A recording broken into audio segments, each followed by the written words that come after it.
Bienvenue à l'Exponentialiste, une émission pour ceux qui croient qu'il existe autre chose. Ma mission, c'est à chaque semaine te faire découvrir les trésors cachés de Dieu qu'il désire nous révéler. Aujourd'hui, nous voulons parler de la sagesse. Je veux parler avec toi de 6 secrets pour devenir sage. La sagesse est littéralement un trésor merveilleux. Quelqu'un qui expérimente et qui a la sagesse va s'éviter tellement de soucis, tellement de nuits blanches, tellement de problèmes dans notre vie. Et surtout, la sagesse va t'entraîner dans des dimensions de découverte, de réussite, de succès qui vient de Dieu. La sagesse va te guider sur la route de la destinée et va t'amener dans des dimensions de vie qu'une grande majorité de la population ne vivra pas. Grâce à la sagesse, nous pouvons nous dépasser, nous pouvons vivre plus. Alors, la sagesse va amener la paix dans ta vie. Aujourd'hui, on va voir ensemble comment devenir une personne sage. 6 secrets qui vont te permettre à toi aussi d'être une personne sage. Premier secret, c'est demander à Dieu la sagesse.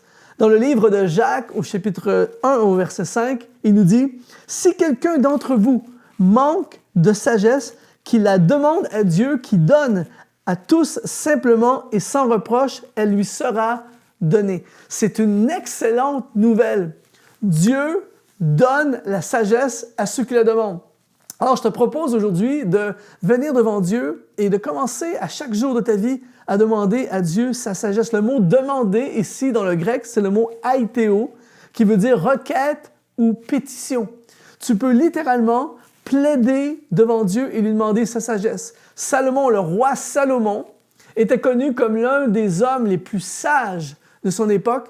Et c'est intéressant qu'on étudie la sagesse de Salomon. C'est intéressant de voir que Dieu lui a offert tout ce qu'il veut sur la terre, tout ce qu'il désire, et il n'avait qu'à demander et Dieu lui accordait. Et la première chose qu'il a demandé, c'est la sagesse. Et grâce à cette sagesse, il est devenu un homme d'une sagesse exceptionnelle. Il y a plusieurs exemples grâce à Salomon, des exemples de sagesse. Et il y a une scène vraiment forte où il y a 2 femmes qui se disputent la garde d'un bébé.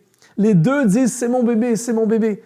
Et je ne sais pas pour toi, mais tu te retrouves face à une situation comme ça. Comment peux-tu trancher? Et lui, en étant le roi, il peut prendre une décision. Et là, il va dire quelque chose d'absolument imprévisible. Il va dire, c'est simple, apparemment, le bébé est à vous 2. Alors, ce qu'on va faire, c'est qu'on va couper le bébé en 2 et vous aurez chacune partie de bébé. Et tout de suite, il y a une des 2 dames qui a dit, non, donnez-lui le bébé. Il a dit, parfait, celle qui a voulu renoncer au bébé, c'est elle, la mère du bébé.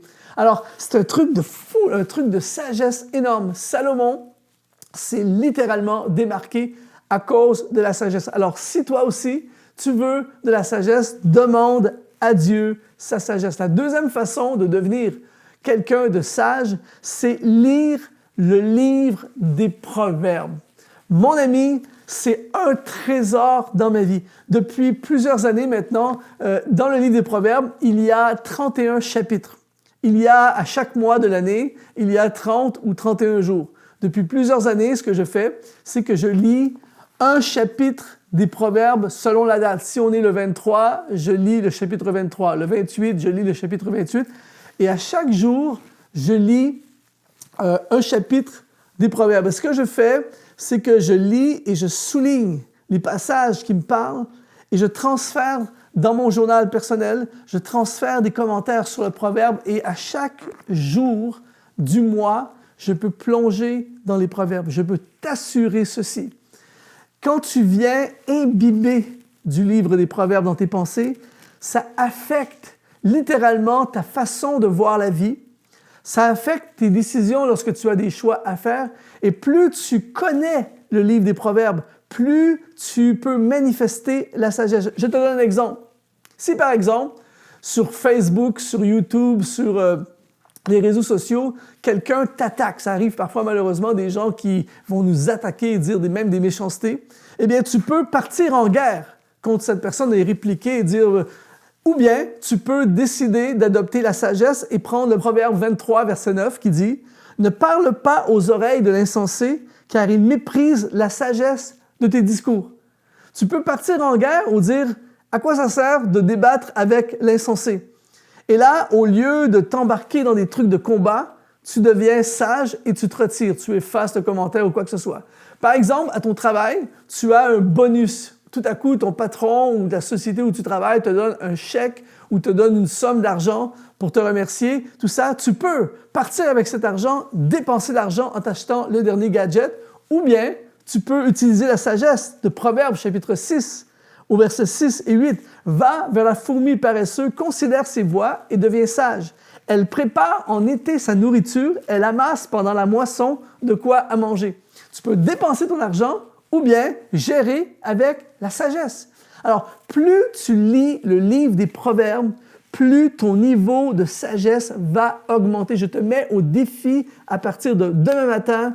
Commence à lire selon la date où on est rendu. Commence à lire un chapitre des Proverbes à chaque jour. Je peux t'assurer, tu vas voir littéralement le niveau de sagesse augmenter dans ta vie. Troisième secret pour devenir sage, c'est apprendre des erreurs des autres. On entend souvent une expression qui dit « on doit apprendre » ou « nous allons apprendre », il faut apprendre de nos erreurs. Ce n'est pas faux, mais je préfère ce que dit Warren Buffett, un grand financier américain, qui dit « Pourquoi apprendre de mes erreurs quand je peux apprendre des erreurs des autres? » Si tu veux devenir un homme, une femme de sagesse, observe les erreurs que les gens font autour de toi et tire des leçons pour ta propre vie de leurs erreurs sans toi-même faire ces erreurs. Tu vas t'épargner une fortune financière, tu vas t'épargner des heures, et des semaines, des mois et parfois des années de galères et de soucis dans ta vie. Par exemple, il y a quelques temps de ça, je faisais une randonnée en cyclotourisme. J'étais en vélo depuis des heures, c'était vers la fin de la journée, et la route que nous devions prendre, il y avait une affiche sur le bord de la route qui disait « Travaux ». Et là, je vois que c'est une côte qui descend. Et là, j'étais sur le point de prendre cette côte et descendre, lorsque j'ai vu deux cyclistes monter, arriver en haut de la côte. Ils étaient complètement vides, fatigués, tout ça. Et là, ils nous disent « Ne passez surtout pas par cette route. Nous avons pris cette route et ça descend pendant 5 kilomètres pour arriver dans une impasse où on ne peut plus passer. Il a fallu remonter tous ces 5 kilomètres d'ascension pour rien. » Alors, je peux, moi, descendre cette côte et me taper le 5 km de remontée pour rien, ou bien je peux apprendre de ce qu'eux viennent de vivre, et c'est ce que j'ai fait. J'ai pris une autre route et je suis arrivé à ma destination sans me faire tous les problèmes qu'ils ont vécus. C'est ça, apprendre des erreurs des autres. Il y a plein de choses comme ça dans la vie que nous pouvons nous éviter et devenir plus sages en simplement observant les erreurs que font les autres personnes. Quatrième secret pour devenir sage, c'est poser beaucoup de questions. Proverbe chapitre 1, verset 5 nous dit que le sage écoute et il augmentera son savoir. Et celui qui est intelligent acquérera de l'habileté. Depuis plusieurs années, je fais des efforts supplémentaires pour poser des questions. Souvent, on aime parler, même des fois, on répond à la place de la personne à qui nous posons la question, on répond à sa place. Et souvent, des fois, j'ai envie de parler et là, je me dis, écoute ce qu'elle est en train de dire, écoute ce qu'il est en train de dire. Pose des questions, cherche à apprendre. Et quelqu'un qui pose des questions va apprendre énormément de choses. C'est fou tout ce que tu peux apprendre de quelqu'un partout autour de toi, collègues de travail, des gens à l'église, des gens dans ta communauté, des gens dans ta famille. Pose des questions et écoute. Par exemple, j'étais à Paris il y a quelque temps, on devait aller manger dans un restaurant et j'ai vu des commentaires sur ce restaurant. Et là, ça disait « c'est nul, mauvais service, trop cher, rapport qualité-prix, nul, tout ça ». Et j'ai choisi de ne pas écouter les commentaires des gens qui commentaient le restaurant. Je me disais « ah, c'est ça, des gens frustrés, des gens qui n'ont pas voulu dépenser, c'est un restaurant un peu plus cher, tout ça ».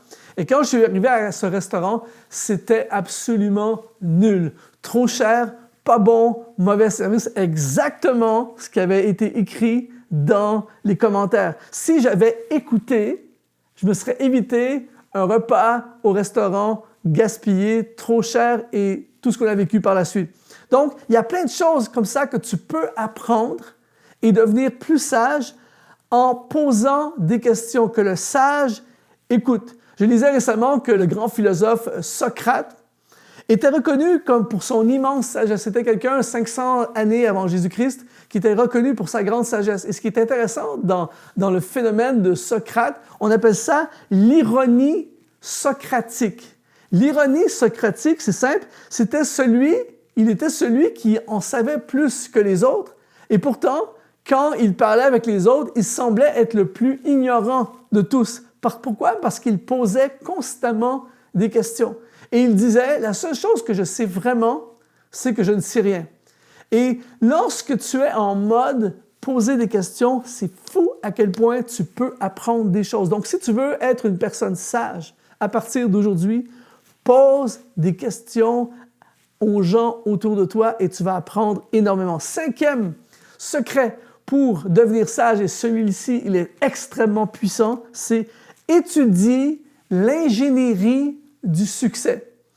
Dans 1 Corinthiens chapitre 11 au verset 1, l'apôtre Paul dit « Soyez mes imitateurs comme je le suis moi-même de Christ ». L'apôtre Paul, il est évident qu'il a eu un méga succès dans son ministère. Et là, il est en train de dire « Faites comme moi je fais la même chose que Christ ». Et il y a un gars dans le Nouveau Testament qui s'appelle Timothée qui a imité Paul et il est devenu un serviteur de Dieu extraordinaire qui a bâti une église, l'église d'Éphèse, une des grandes églises du Nouveau Testament. Il a simplement étudié le succès d'un autre. C'est un truc que j'ai appliqué à ma vie il y a plusieurs années en me disant ceci. Si j'ai simplement, en étudiant l'ingénierie du succès des gens autour de moi, si je réussis à capter ou à réaliser seulement 10%, disons que j'ai moins de talent, j'ai moins de potentiel, j'ai moins de capacité, mais j'étudie l'ingénierie du succès de quelqu'un et j'ai seulement 10% de sa réussite. Mais déjà, je viens de passer à un autre niveau. Je viens de grandir, je viens de me dépasser. Imagine si tu veux, par exemple, être quelqu'un qui veut changer le monde. Étudie l'ingénierie du succès de Martin Luther King, de Nelson Mandela, de Mère Teresa. Si tu dis, moi, je veux être un grand leader, étudie l'ingénierie du succès de John Maxwell. Tu dis, moi, je veux être un grand évangéliste. Étudie l'ingénierie du succès de Reinhard Bonnke, de Billy Graham. Alors, tu observes le succès et tu étudies l'ingénierie du succès des autres. Je peux t'assurer, ton niveau de sagesse va exploser. Et 6e, si tu veux devenir sage, entoure-toi de conseillers. Dans Proverbes au chapitre 13 et au verset 20, il est écrit « Celui qui fréquente les sages devient sage ».